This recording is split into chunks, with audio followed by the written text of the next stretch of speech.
दोस्तों, ये मुगलों के समय की खौफनाक कहानी है। नीलोफर एक सैनिक की पत्नी है। उसको बार बार एक खौफनाक सपना आता है जो उसकी लाइफ को तहस नहस कर रहा है। वह हर समय खौफ के साए में जी रही है। तो दोस्तों, आइए आपको सुनाते हैं एक खौफनाक कहानी जो मुगलों के समय की है। नीलोफर आरिफ खान नाम के सैनिक की पत्नी थी जो वह बार बार एक डरावना सपना देखती थी। वह सपना हर बार आगे बढ़कर दिखाई देता है। आखिर इस खौफनाक सपने का क्या रहस्य है, आइए सुनते हैं। यह मुगल कालीन समय था। मुगल सम्राट शाहजहां के पुत्रों में जंग छिड़ी हुई थी। औरंगजेब का अपने भाई दारा शिकोह से उत्तराधिकार की लड़ाई में घमासान युद्ध हुआ जिसमें दारा शिकोह मारा गया था। अपने पिता शाहजहां को कैद में डालकर औरंगजेब गद्दीनशीन हुआ। इस बात को वर्षों बीत गए। अब औरंगजेब का बेटा अकबर द्वितीय बड़ा हुआ था जो अपने पिता के खिलाफ बगावत कर बैठा था। राजपूताने में मिलकर उसने अपनी एक सेना भी बना ली थी और अपने पिता औरंगजेब के खिलाफ उठ खड़ा हुआ था।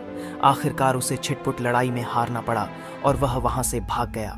औरंगजेब की सेना में आरिफ खान सेना नायक था। आरिफ खान की शादी हुई तो वह फूला नहीं समाया। उसकी पत्नी नीलोफर बड़ी हसीन थी। ऐसी खूबसूरत बीबी बड़े नसीबों से मिलती है। उसमें फूलों की नजाकत थी तो वह उस नाजुक परी को बड़े ही जतन से संभालता था। वह उसका चेहरा जरा सा भी उदास देखता तो फौरन पूछता क्या हुआ। वह उसे हर समय खुश देखना चाहता था। पर शादी के 4 महीने भी ठीक से नहीं बीते थे कि एक रात नीलोफर ने भयानक सपना देखा। वह बहुत डर गई थी। फिर वह सपना बार बार आने लगा तो आरिफ ने उसने पूछा क्या यह सपना शादी से पहले भी आया था। तो उसने बताया हाँ, जब वह 12 साल की थी तो उसने पहली बार यह सपना देखा था कि वह नदी के किनारे किनारे चली जा रही है। उसे बहुत डर लग रहा है। नदी आगे मुड़ जाती है। मोड़ पर उसे पेड़ों का झुरमुट दिखाई पड़ता है। झुरमुट में एक मकबरा है जो बहुत खस्ता हालत में है। जगह जगह से उसका प्लास्टर टूटा हुआ है और कोई उसे पुकारता है आओ चली आओ। उसके माँ बाप ने सयाने को दिखाया था तो उन्होंने झाड़ फूंक करके एक ताबीज बना दिया था। तब से वह अब तक ठीक रही थी। 7 साल बाद आरिफ से उसकी शादी हो गई तो फिर से वह डरावना सपना देखने लगी। अब वह सपना बढ़ गया था। सपने में वह मकबरा देखती थी जो पहले से भी ज्यादा टूटी फूटी हालत में था। अब उसमें से उसे एक हाथ निकलता हुआ दिखाई देता था जो उसे अपनी तरफ बुलाता था। आरिफ खान इन बातों को नहीं मानता था। उसने हकीम से सलाह ली। उसने कहा यह मानसिक रोग है, इन्हें द्वारा पड़ता है, आप इन्हें किसी दूसरी जगह घुमाने ले जाइए। आरिफ खान नीलोफर को दिल्ली ले आया था। दिल्ली में उसने एक आलीशान सराय किराए पर ली थी। यहाँ आकर वह किसी काम से बाहर गया था। नीलोफर अकेली थी। आज नीलोफर फिर से वही सपना देख रही थी कि रात का समय है। हल्की हल्की हवा चल रही है। बादल छाए हैं। रह रहकर बिजली चमक उठती है। नीलोफर एक अनजानी डोर से बंधी नदी के किनारे किनारे चली जा रही है। उसे कोई बुला रहा है। उसकी पुकार में गजब की कशिश है। जो नीलोफर को जाने के लिए विवश कर रही है वह चाहकर भी नहीं रुक सकती। नदी में पानी की लहरों की कल कल की आवाज आ रही है। रात में काले काले पेड़ भूतों की तरह डरावने लग रहे हैं। पत्तों से गुजरने वाली हवा एक खौफनाक माहौल बना रही है। नीलोफर के बाल हवा में उड़ रहे हैं। चलते चलते नदी का एक मोड़ आता है। नदी एकदम से घूम जाती है। मोड़ पर उसे पेड़ों का झुंड दिखाई पड़ता है। अब वह स्पष्ट रूप से पेड़ों के झुरमुट के बीच एक मकबरा देख रही है। उसका प्लास्टर उखड़ गया है। वह बहुत ही ज्यादा खस्ता हाल है। वह बढ़ती जाती है। बिजली जोर से कड़क रही है। अब उसे मकबरे में से एक हाथ बाहर निकला हुआ दिखाई पड़ता है। वह नीलोफर को अपनी तरफ आने का इशारा करते हुए बुला रहा है आओ चली आओ, आओ आओ, मैं कब से तुम्हारा इंतजार कर रहा हूँ। अब वह मकबरे के बिल्कुल पास पहुंच गई है। तभी बिजली बहुत जोर से कड़की और मकबरे में एक बड़ी दरार हो गई और वह हाथ नीलोफर को अपनी तरफ खींच लेता है। डर के मारे नीलोफर चीखना चाहती है, कुछ बोलना चाहती है, पर आवाज नहीं निकलती। उसके हाथ पैर सुन्न पड़ गए थे। तभी उसकी आंख खुल गई। सपना टूट गया। बड़ा भयानक सपना था। नीलोफर का गला सूख गया। वह पसीने से भीगी हुई थी। उसने उठकर कमरे में मेज पर रखी सुराही से गिलास में पानी उड़ेला और एक सांस में गटागट पी गई। उसकी सांसें धौंकनी की तरह चल रही थीं। वह बैठकर उन्हें संभालने की कोशिश करने लगी। अभी तक तो वह केवल मकबरे से निकलता हुआ हाथ देखती थी, पर अब सपना और बढ़ गया था। उस हाथ ने उसको मकबरे के भीतर खींच लिया था। नीलोफर खौफ से थर थर कांप रही थी। क्या यह कोई शैतानी ताकत है जो उसको सपने में आकर चेतावनी दे रही है? दूसरे दिन बड़े अंधेरे तड़के ही आरिफ खान अपने काम से वापस आ गया। उसने कमरे में जाकर देखा तो नीलोफर का कहीं पता नहीं था। तब उसने सराय के मालिक के पास जाकर पूछा, आपके यहाँ मैं अपनी बीबी नीलोफर को छोड़कर गया था, अब वह यहाँ कहीं नहीं है, क्या आपने उसे कहीं जाते हुए देखा है? तो उसने कहा कि वह तो आज सवेरे बड़ी जल्दी अंधेरे ही चली गई, आपके आने के बहुत पहले उसे कोई बुलाने आया था। आरिफ ने बड़ी बेचैनी से पूछा, कौन आया था? वह देखने में कैसा था?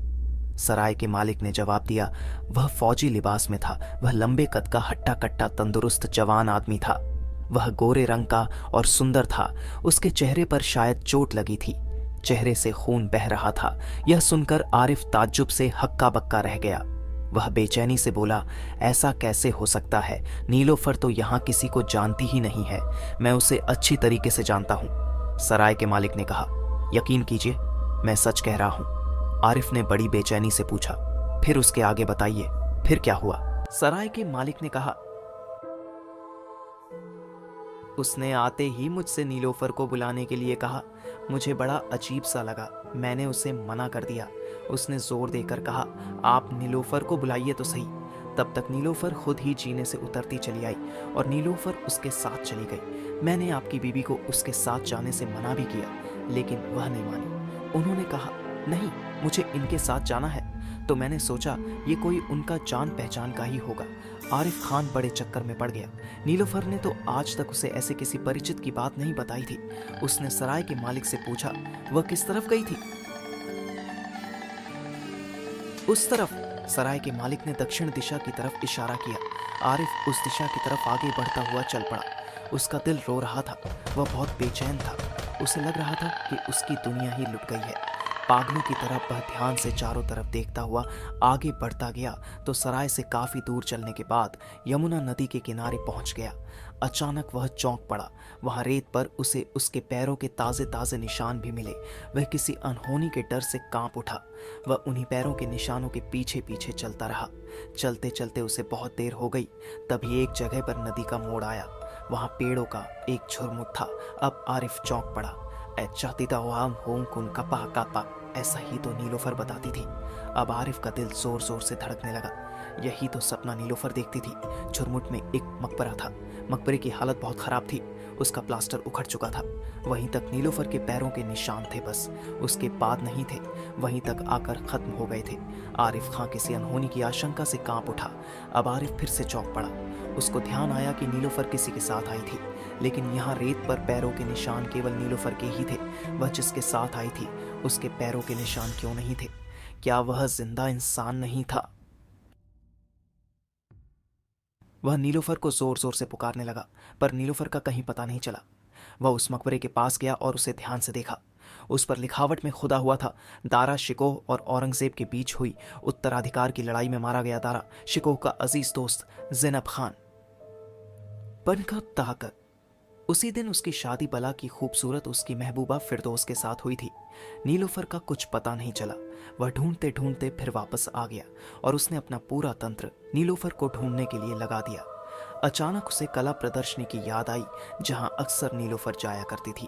उसने सोचा शायद वहां से कुछ पता चल जाए तो वहां देखने गया।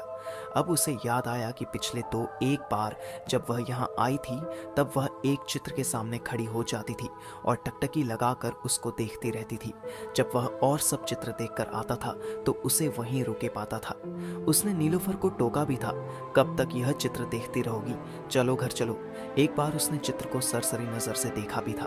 वह जिसे देख रही थी वह एक फौजी कपड़े पहने हुए एक जवान का फोटो था। उसके चेहरे पर घाव का निशान था, खून बह रहा था। उसके पीछे उसे किसी लड़की की भी तस्वीर दिखाई दे रही थी जो धुंधली थी। चित्र का भाव ऐसा लग रहा था जैसे वह कहीं लड़ाई पर जाने की तैयारी में है और वह लड़की उसे विदाई दे रही है। आज आरिफ को यह सब याद आया तो वह फिर से उस चित्र प्रदर्शनी में पहुंचा तो उसने उस चित्र को बड़े ध्यान से देखा। उस फौजी जवान के पीछे जो लड़की खड़ी थी आज उसकी तस्वीर बिल्कुल साफ होकर चमक रही थी। उसे देखकर वह बुरी तरह से चौंक पड़ा क्योंकि वह चित्र नीलोफर का ही था। फिर उसने चित्र से संबंधित लिखी हुई सूचना पढ़ी। ज़ैनब खान और फिरदौस चसबुर की चतरी को तदुपुस उत्तराधिकार की लड़ाई में औरंगजेब के साथ हुए भीषण युद्ध में दारा शिकोह के साथ मारा गया। उसका अजीज मित्र जैनब खान, जिसकी उसी रात उसकी महबूबा फिरदौस से शादी हुई थी। हताश आरिफ खान वहां से लौट आया। उसकी नीलोफर मकबरे में दफन जैनब खान की महबूबा बीबी थी, जिसे वह सपने में आकर बुलाता था। आखिरकार वह उसे अपने साथ ले ही गया। नीलोफर अपनी राजी से अपने महबूब और शौहर जैनब खान के साथ रहने के लिए रूहानी दुनिया में चली गई थी। दोस्तों, ये कहानी आपको अच्छी लगी हो तो हमारे YouTube चैनल को सब्सक्राइब कर लीजिए और ऐसी ही और भूतिया कहानियां सुनने के लिए कमेंट ज़रूर कीजिए। धन्यवाद।